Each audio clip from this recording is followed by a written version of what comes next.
Among the closest allies of the late Prime Minister Raila Odinga is a gentleman called James Orengo.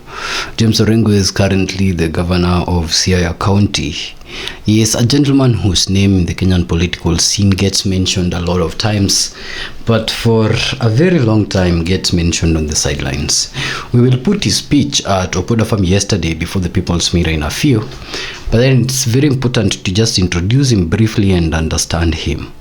Orengo, who people have said arguably was the choice of Jaramogi Oginga Odinga to succeed him politically, was also among the individuals that are celebrated to be alongside Raila Odinga in the 1991-1992 demonstrations that led to the introduction of multi-party democracy.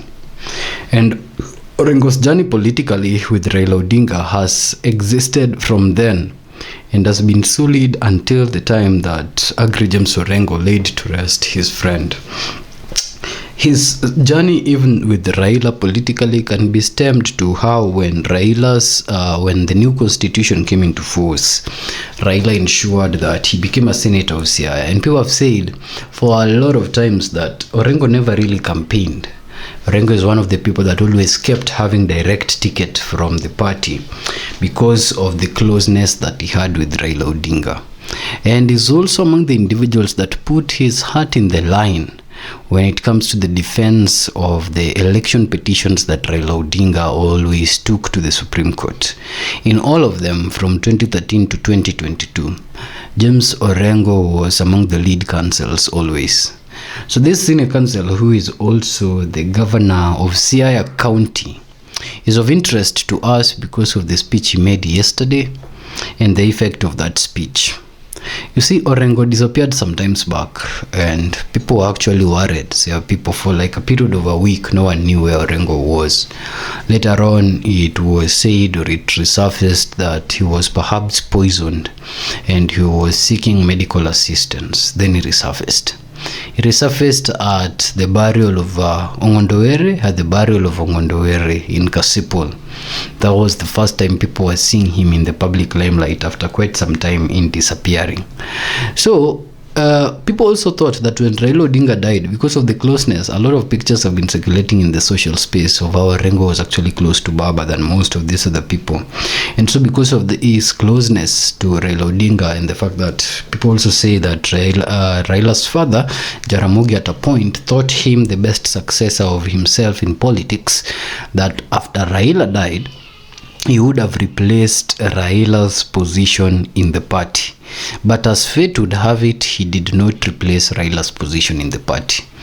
But in the morning of Raila Odinga, other than being the governor of Siaya, he has been consistently there receiving guests. And until yesterday, he was also there when Kalonzo and his cohort from Ukambani arrived. And one thing that was really very interesting when this happened is that Orengo stood up and said that the person that has a moral, fitness, a closer moral fitness that he can only liken to the moral fitness of Raila Odinga, the person that is as fit and almost as fit as Raila Odinga, is Kalonzo Musyoka.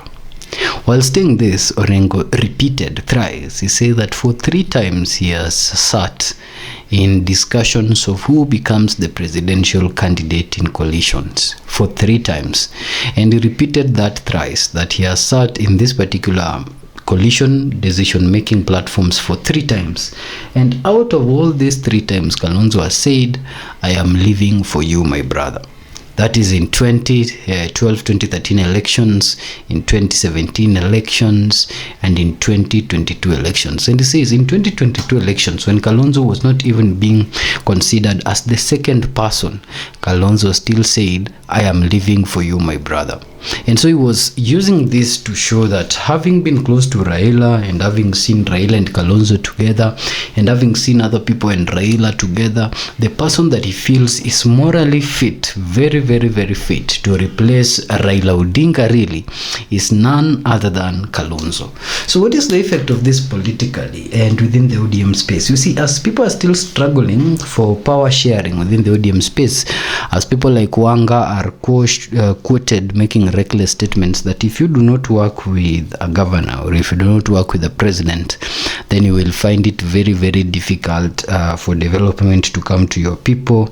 The same Wanga is being accused of making statements that seem like division statements, saying that certain people should not come to the grave, and the family is saying that the grave is open to everyone. And the same Wanga is the chairperson of the party, yet other members of the party like Kamisi do not recognize her, says that ajielewi and such like things. So the ODM leadership is actually really in the hands of some people who, according to some ODM members, are ajielewi, in shambles. And these discussions are going on within the party sharing and the party alignment. Orengo is taking a different path. He's saying that he doesn't even, he's depicting not through words but through actions, that he really does not have to be in the position of a chairperson of the party or a party leader like Oburu, but he feels like if he makes certain statements, and this is the truth, if he makes certain statements and those statements are also made by Ida, then they will sway a bigger population than statements that officials of the ODM party can make.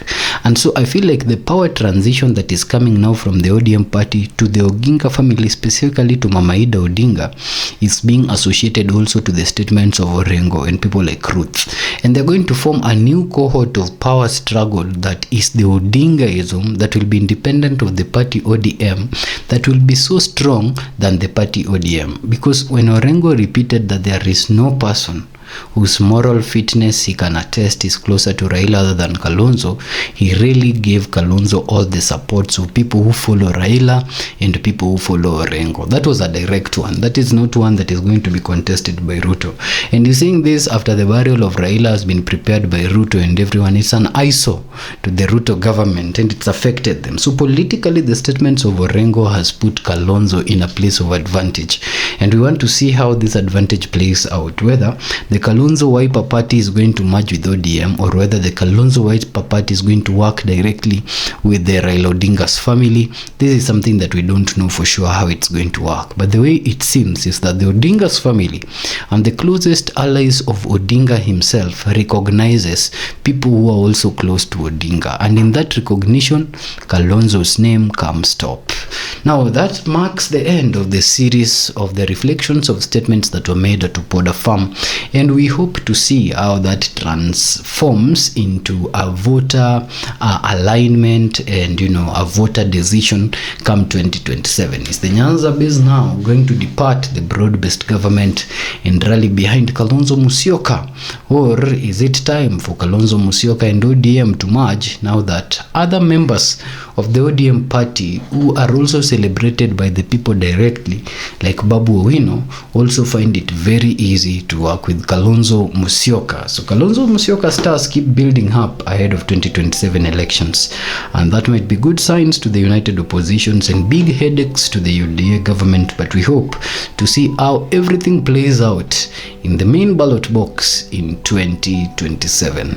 This is the People's Mirror.